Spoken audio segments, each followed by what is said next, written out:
Hi, everyone. It's Sarah, the founder of the Live Like Roof Foundation. So you're going to meet our guest in a second, but I was just showing them I can't remember who got this for me, but this is Cheese, RIP Cheese.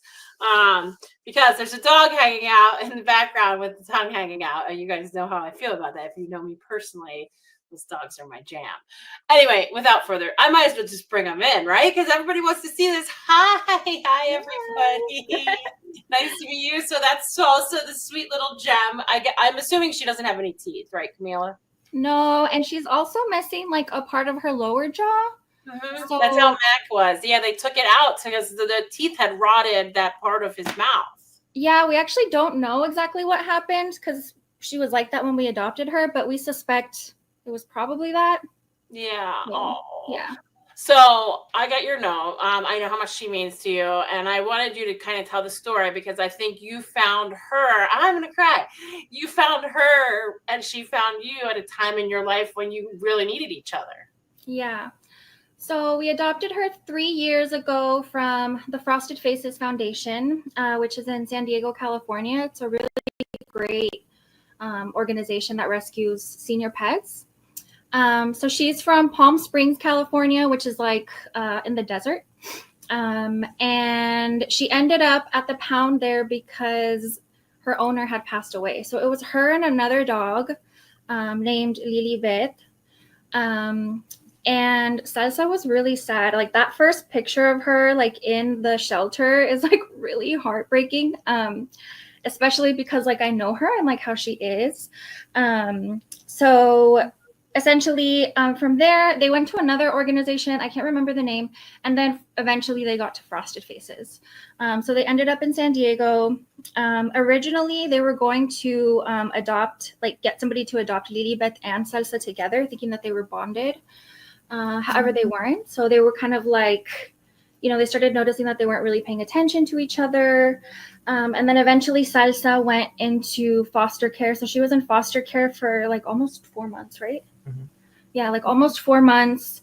Luckily, one of the volunteers at the organization like noticed that she wasn't doing very well, like in that kind of shelter setting. Like she was really scared of the other dogs. So she took her.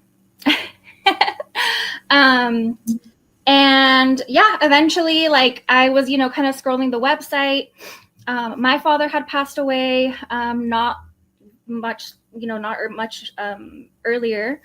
So I was like very much like grieving, and so I was like, okay, I'm gonna get a dog. My dad always really loved dogs, and I get my love of animals from him, so I was like, I'm gonna adopt a dog. And yeah, I scrolled the website, and like I just knew when I saw her immediately. I was like, that's her. And he was a little bit more apprehensive just because he was afraid to like adopt a senior pet, and I understand like he just didn't want to suffer. And especially like with Salsa, her like official age on the website was 15 years old. She was like one of the older ones. We don't think she's 15. She's like too young. I don't know. She's like too vibrant. It has like a lot of energy. We also did a DNA test that says she was 12. So I don't know. Who knows how old she is, but she's a senior either way. So yeah, I adopted her, and it really took her like it was like gradually she started getting used to us, right? Like I remember on the third day, she like started asking us to like give her scratches. Like she started like pawing at us to like give her scratches, and like that was really special. And I think it took about like 2 weeks maybe to really like settle in. But yeah, she goes with me like literally everywhere. Like I teach, right now I'm teaching at the University of Illinois, and she goes with me, and like the students love her. Like she's so funny because she like stands up at the front of the classroom, and I feel like she's like keeping them in line, So that's her story. She's had, she's been pretty healthy. Like she had a tumor under her chin, which they removed, but it turned out to be benign, luckily. So that was a few years ago. And then I took her to the vet here because I noticed that she was like gagging, like she kind of continued to gag like pretty frequently. and they did an ultrasound.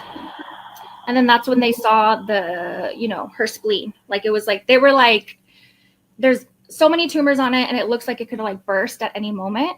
And so I panicked, and the next day we took her to the ER and they took it out. They took out her spleen immediately. And so I'm grateful that it didn't actually rupture, because that would have been, it could have been life-threatening. Yeah, for sure. So she did chemo today, I know. And you're also kind of worried about, okay, long term, what is happening, or tomorrow. I mean, it really, with cancer, unfortunately, it is so hard to predict the path that it's going to take. Totally. Yeah.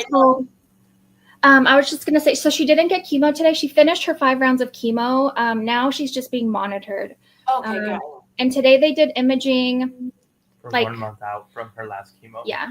It's been a month since she finished, and it's a little bit concerning because she's had tumors on her liver like ever since I adopted her, and they're like, we're pretty sure they're benign, but now that she has hemangiosarcoma, like, they're more worried about them. Mm-hmm. And 2 of them grew. And so today they were like, what do you want to do? Like, do you want to just continue monitoring them? Do you want to start like a low dose oral chemo? Do you want to like go into surgery? And I was like, I don't want to do that. But like, we're kind of having to like start making decisions about what is right for her. And we just want to like be able to give her the best treatment possible, which, like, as you know, is very expensive. Like today, the imaging was like, it was $1,400, and then we have to go back in 2 weeks, and then 2 weeks after that. Yeah, for sure. It's a lot, I know. So I know you have some insurance, but you're kind of worried about tapping that out. And then, so I'll pay the bill for today, and just keep me posted going forward on how we can help. Thank you so much. That's really helpful. Like I said, like my biggest fear is that she's going to have a bleeding emergency. So like, dogs with hemangiosarcoma tend to die from bleeding. I'm sorry if that's morbid for people. I don't want to scare anyone. But I'm just afraid that like that's going to happen, and we're going to have to rush her to the hospital. Right. And then we're not going to have, we're not going to be able to cover like the best care for her in that moment. And so, yeah, we're happy to help. And especially in honor of your dad and her family that she lost. I feel like it's like the perfect bond to come together. Yeah. And so. I really feel like she was well taken care of. Like, I mean, I don't know. I feel like nobody can take care of her as well as I do, because we're like literally like soulmates. But she's not a traumatized dog. She's a very happy dog. She's very loving. So I think, she was definitely grieving, and I was grieving too. And so like, I just feel like we healed each other and we found each other like at the perfect moment, It's a great story. It's such a great story. And we love Frosted Faces, so I'm happy to, kind of take over, making sure that you guys are okay for them. Thank you. Yeah, while we were in San Diego, they covered all the medical expenses because they have a hospital there. But then we had to move out here for work, and we were like, okay, now it's difficult, right, having a senior dog without having access to like free healthcare.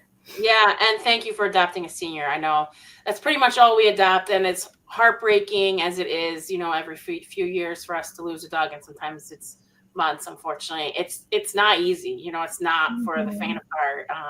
And whether the dog is 12 or 15, it doesn't matter. You still aren't going to get their best years with them. Although I tend to argue that some of the best years of a dog's life are those final years. They're the best they can be, and those are the dogs that I love. So you captured my heart. I know. And like I wouldn't have it any other way, right? Like obviously, like this is hard what we're going through right now, but I wouldn't trade it. Like I would have, if I could do it again, I would adopt Salsa all over again. And we actually got another dog from Frosted Faces right before we moved.